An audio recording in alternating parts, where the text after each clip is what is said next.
decisions impact universities in research and other sectors. An upcoming event to kick off Sexual Assault Awareness Month takes place on campus. A new theater production on a familiar sports rivalry. All this and more on this edition of Newsfeed. I'm Celine Fawaz. And I'm Sarah Youssef. The National Institute of Health has terminated 7 grants to U of M, including 5 related to gender identity. These projects, which have focused on HIV prevention, intimate partner violence, tobacco-related death, and fertility preservation. This accounts for $2.2 million in funding cuts.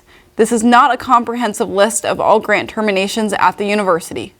Following Trump's speech on March 4th, where he criticized transgender-related research, his administration denounced a $2.5 million NIH grant for a study on the reproductive impacts of hormone therapy. Shortly after, the NIH notified researchers of grant terminations through email, with letters stating that diversity, equity, and inclusion are no longer NIH priorities. Researchers say that these cuts not only hinder scientific progress, but also threaten the well-being of transgender individuals. Beyond funding cuts, federal agencies are removing transgender health data from public databases, and studies with gender-affirming questions are facing restrictions.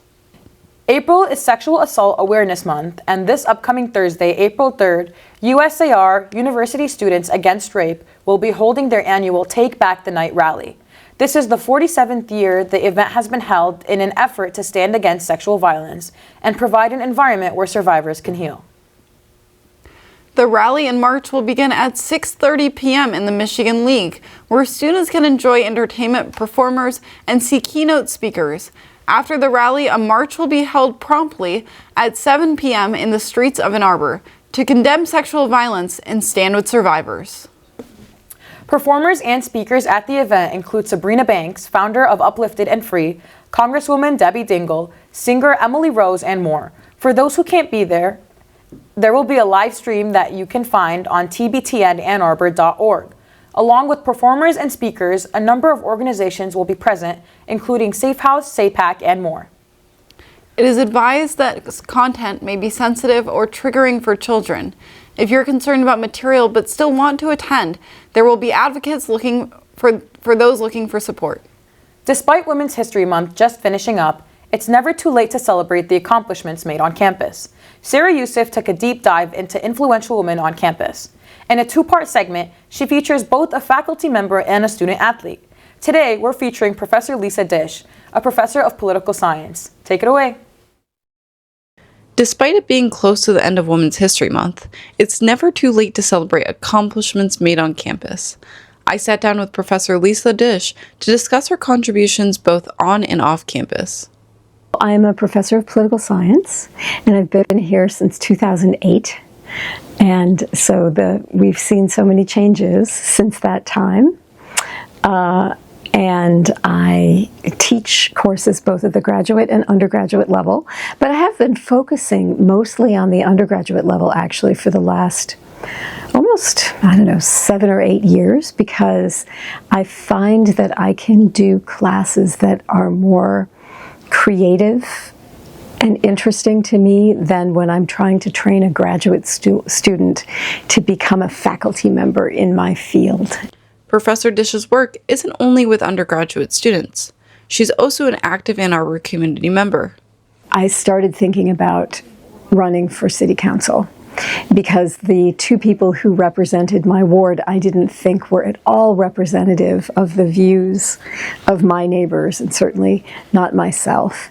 And I was finishing a book at the time, and I thought, yeah, you know what, I'm going to get that book finished, send it off to, meet the world, and take a turn and get into politics. And I had no idea how much fun it was going to be. The fight for change that she aspires to make hasn't come without memorable moments. I got involved in the 2018 ballot initiative that created an independent citizens redistricting commission. It gave people a sense of hope and action because we gathered those signatures. And so it really activated a lot of people politically who had never gone door to door and gotten signatures before. I've done all that kind of thing, but it had not been for a while. It was inspired by really an across the aisle sentiment that we all want elections to be fair, and that we see the party in power, whichever party it is, trying to tip the legislature to their advantage. And so it was a unifying thing. And in fact, it really was a bipartisan effort. As a city council member, professor, and author, she's surely gone above and beyond to give back to any community she interacts with. I'm Sarah Youssef. Thanks for watching Newsfeed.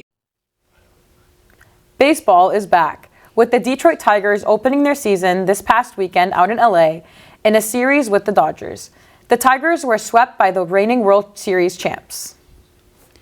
The Tigers got their first win of the season on Monday, playing at Seattle. Their series against the Mariners continues with two more games lying ahead of their time of production. The Tigers have their home opener this Friday against the Chicago White Sox, the first 3 games in the series. The Tigers entered this season with roster additions like the former Yankee Gleyber Torres. They're coming off their record of 86-76 last year.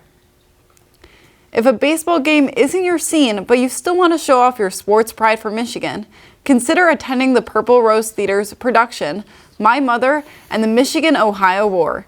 This play details a familiar sports rivalry mixed with family emotions and relationships. Charlotte takes us there. That second place ribbon hung on the fridge for 8 years. Just told everyone. Hi everybody, I'm Charlotte with Newsfeed, and today we're here at the Purple Rose Theater just ahead of their original play, My Mother and the Michigan-Ohio War. And as the cast prepares for their opening night, we're here to show you what it's all about. It's about a mother and her 2 adult kids adjusting to having lost their husband and father. Dad was a huge historical fanatic about the Michigan-Ohio War. And there's a festival that he was preparing, a huge reenactment for the town festival. And now that he's gone, Mom wants the kids to step in and do this. Dad was also a huge University of Michigan Wolverine fanatic. And one of his kids went to University of Michigan, and the other child, the son, who he had very high hopes for, ended up getting a football scholarship to Ohio State. This story was inspired by making a comedy with a nostalgic and warm feel. So for this one, I was lucky enough that my mom was raised in this area, and so I was actually able to look back at pictures of her childhood homes and things like that. But I think the other thing that inspired me from this play was really thinking about what my grandmothers went through after my grandfathers passed, and how they sort of reclaimed their spaces, and what was held on to, and how they decided to move forward in this singular life while still keeping their memories alive. So I kind of pulled a lot from my own personal life experience. The process of putting this play in action has been nothing short of hard work with joy. I'm most excited to have them see this as a sporting event, in the best sense of the word, where there's different characters you're kind of rooting for, and you're laughing, and you're seeing your own, laughter makes us see our own foibles, maybe. That's why we laugh. We see something that we recognize, and when you have the whole audience respond in that laughter, it's a full-blown recognition of whatever that thing is. So that's what I hope people see themselves in these characters, and also that they see the love in that family. There's a lot, I think, that's really humorous that I think they'll enjoy, but I think the very ending finale is something that's really going to be so exciting for a lot of people to see. And you'll see little bits of that throughout the show, but that ending really ties everything together and it's such a fun ending. So I think a lot of audience members will really enjoy that. With the dedication to bring this original story to life, it will definitely be a night filled with talent and fun. So be sure to come down to the Purple Rose Theatre to check it out, as the play runs from April 3rd to May 25th. And there will also be a college night on April 26th. So I hope to see you all there. I'm Charlotte. Thanks for watching Newsfeed. That concludes this episode of Newsfeed. Thanks for watching. Follow Wolf TV UMich on Instagram for more, and as always, Go Blue.